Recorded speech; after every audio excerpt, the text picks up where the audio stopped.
dito kanina 'no, meron daw bang kissing scene ang Chris V na aabangan dito sa Zoomers kasi yung mga iba may mga kissing scenes, 'di ba? And tatanungin natin yang iba later. So kayo, meron ba na aabangan na kilig moment bago magtapos?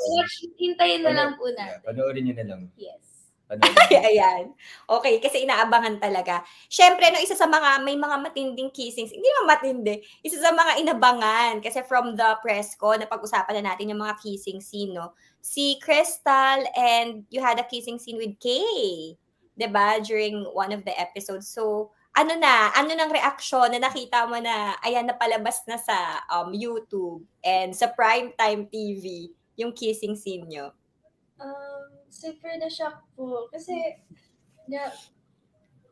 it's my first time seeing myself on TV tapos may kiss scene agad. I'm like, parang nahiya din ako kasi I'm shy na nakakissing scene ako. Pero I don't regret it po kasi I'm so proud na I was able to do that with Kay.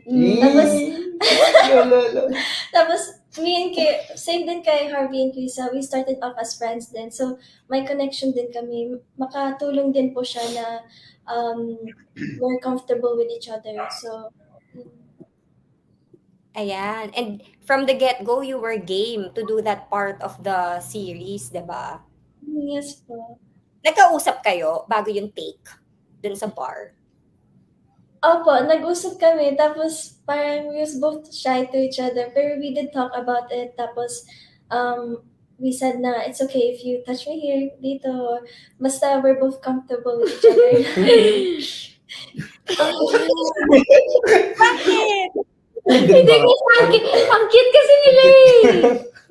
'Di ba? Hindi, kahit off-screen, cute talaga sila. Para silang sobrang, as in sobrang close talaga sila.